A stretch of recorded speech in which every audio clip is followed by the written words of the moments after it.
ایک واقعہ امام موسیٰ کاظم علیہ السلام کا کہ ایک امام کے ساتھ ہم سفر شخص تھا، وہ سفر پہ جا رہا تھا. وہ کہتا ہے کہ میں نے دیکھا کہ امام گھوڑے پر سوار ہے اور آگے جا رہے، میں کافی پیچھے تھا. اتنے میں نے دیکھا ایک درندہ حیوان، غالباً شاید ایک بھیڑیا تھا، وہ آ رہا تھا. میں اس بھیڑیے کو دیکھ کر ڈر گیا.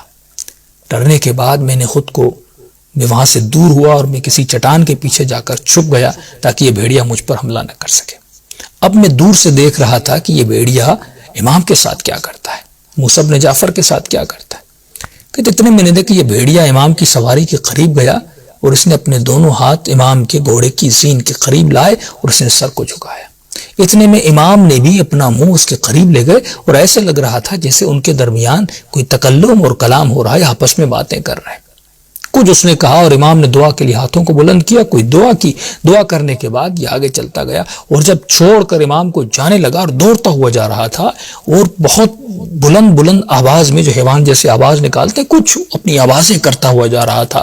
مجھے لگ رہا تھا وہ کچھ کہہ رہا ہے اور امام کہہ رہے تھے آمین ثم آمین، اللہم آمین اللہم آمین. تو امام آمین کہہ رہے تھے. جب وہ بہت دور ہو گیا تو پھر میں اپنی جگہ سے اٹھا اور اٹھنے کے بعد میں امام کے قریب گیا. تو میں نے امام سے پوچھا کہ مولا یہ ماجرا کیا تھا؟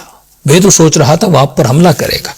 امام فرماتے ہیں کہ یہ حیوان میرے قریب آیا، اس کی جو مادہ ہے یا اس کی جو بیوی ہے، اس کو مسئلہ تھا، وہ کہنے آیا تھا کہ میری بیوی کو بچہ پیدا ہو رہا ہے اور وہ قریب یہ غار میں ہے اور اس کو بچہ پیدا ہونے میں بہت تکلیف ہو رہی ہے. اس نے کہا کہ مولا آپ دعا کریں، اللہ آپ کی دعا کو قبول کرتا ہے. ایک حیوان کو کتنی معرفت ہے، اس حیوان کی نیت دیکھیں، معرفت ہے، اسے پتا ہے میں کس کے در پہ جا رہا ہوں. تو امام نے کہا میں نے دعا کی اور مجھے الہام ہوا کہ جو اس کا بچہ ہے وہ پیدا ہو چکا ہے. میں نے اسے کہا کہ جلدی جاؤ، تمہاری جو مادہ ہے اس نے بچہ پیدا کر دیا ہے. کہ وہ خوشی خوشی دوڑتا ہوا گیا. کہ میں نے دیکھا کہ اللہم آمین کی آوازیں آ رہی تھی اور 3 مرتبہ آپ نے یہ کہا. تو آپ نے ایسا کیوں کہا؟ تو امام نے فرمایا